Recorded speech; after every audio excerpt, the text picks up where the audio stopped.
Hello everyone. আজি আমি শিকিম linear regression multivariable. ইয়াৰ আগতে আমি linear regression single variable শিকিছো.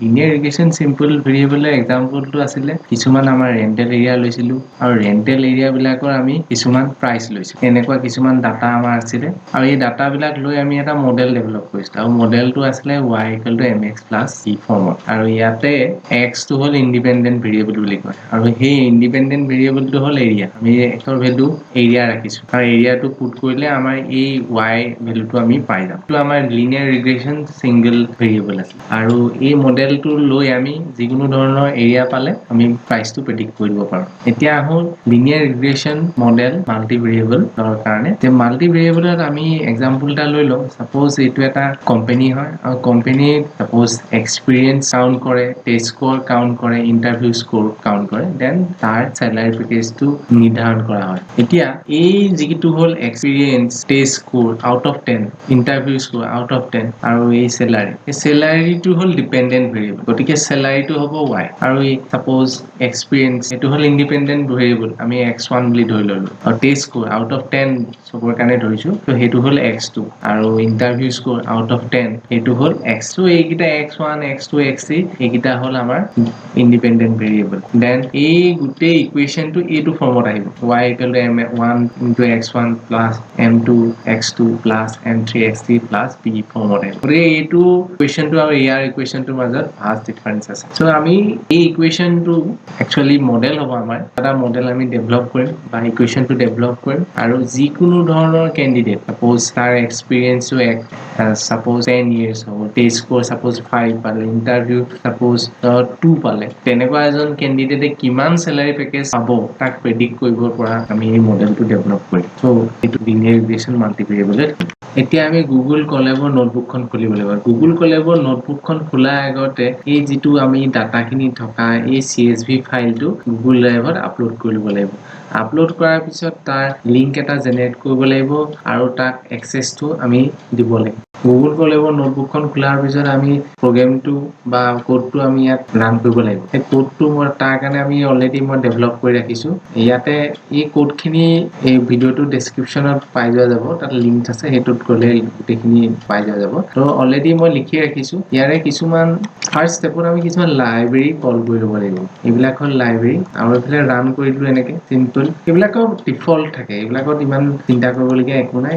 দেন আমি যিহেতু ড্ৰাইভত ৰাখিছো বস্তুটো, ড্ৰাইভত ৰখাৰ কাৰণে এই ষ্টেটমেন্টটো আহিব। ষ্টেটমেন্টটো ৰান হৈ গৈছে। এতিয়া আমি অথৰাইজেশ্যন দিব লাগিব সেই ডকুমেন্টটো আমি যে ড্ৰাইভত ভৰাইছো।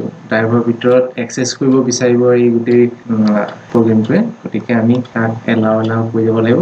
গতিকে অথৰাইজেশ্যনৰ এলাও ষ্টেপছবিলাক ফলো কৰি গৈ থাকিলে হৈ যায়। আমাৰ কি হ'ল এতিয়া এই ডকুমেন্টখন এক্সেছ কৰিব পৰা অৱস্থাত আছে। এতিয়া আমি কি কৰিম, ডকুমেন্টখনৰ লিংকটো আমি দি দিম। ইয়াতে আছে ডকুমেন্টখনৰ লিংকটো। এই গোটেইখিনি ষ্টেপছৰ মেইন পাৰপাছটো হ'ল কি এই ডকুমেন্টটো লিংক কৰা।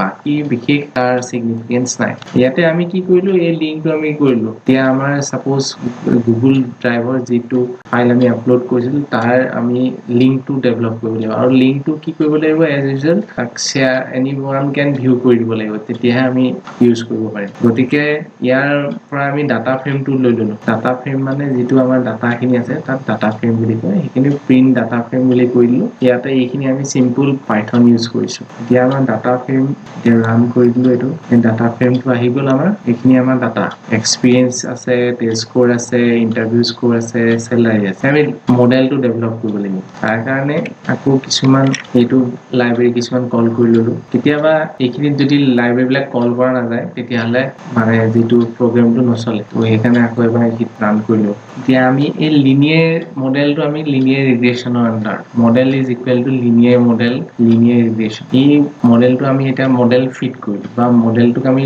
ডেভেলপ কৰিব লাগিব, ট্ৰেইনিং কৰিব লাগিব, ট্ৰেইনিং দিব লাগিব মডেলটোক। সেই কামখিনি আমি এই ষ্টেটমেন্টৰ থ্ৰুৱেদি কৰিছো। তেনেকে কাৰ্ভ ফিটিঙত আমি কাৰ্ভ ফিট কৰো। এটা মডেলত মডেল ফিট কৰিব লাগে, মডেলটো আমি ডেভেলপ কৰিছো।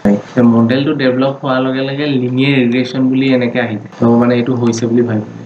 এতিয়া আগৰটো যেনেকে আমাৰ মডেলৰ কোএফিচিয়েন্স থাকে, মডেলৰ কোএফিচিয়েন্স বিলাক আমি উলিয়াব লাগিব। মডেলৰ কোএফিচিয়েন্স বিলাক কি আছে আমি ইয়াত দেখিম যে মডেলৰ কোএফিচিয়েন্ট মানে হ'ল এইটো হ'ল এনেকুৱা টাইপৰ equation y = m1 x1 plus m2 x2 plus m3 x3 plus b এইবিলাক কোএফিচিয়েন্ট বুলি কয় m1 m2 m3 এইবিলাকক কোএফিচিয়েন্ট বুলি কয় আৰু কোএফিচিয়েন্ট বিলাক ইয়াত এনেকে ৰিজাল্টত দেখুৱাই দিছে m1 3077 suppose m2 হ'ল 9999.78 আৰু m3 হ'ল 2118.48 তো তেনেকে উলিয়াই দিছে আমাৰ তাৰপিছত আমাৰ আহিব মডেল ইন্টাৰসেপ্ট এই মডেল ইন্টাৰসেপ্ট কোনটো হ'ব মডেল ইন্টাৰসেপ্টটো ফাৰ্স্ট উলিয়াই লওঁ মডেল ইন্টাৰসেপ্টটো আমাৰ ওলালে এতিয়া মডেল ইন্টাৰসেপ্টটো কোনটো এই b টো হ'ল মডেল ইন্টাৰসেপ্ট ইয়াত আমাৰ c টো আছিলে ইন্টাৰসেপ্ট আৰু m টো হ'ল gradient বা কোএফিচিয়েন্ট তো আমি এনেকে উলিয়ালো এতিয়া সাপোজ আমি মডেলটো প্ৰেডিক্ট কৰিব কাৰণে ৰেডি হৈ গ'ল এতিয়া আমি যিকোনো এটা ডাটা ল'ব পাৰো তাক প্ৰেডিক্ট কৰিব পাৰো এতিয়া সাপোজ আমি model.predict তো আমাক কমান্ড দিছো এতিয়া আমাক কি লাগে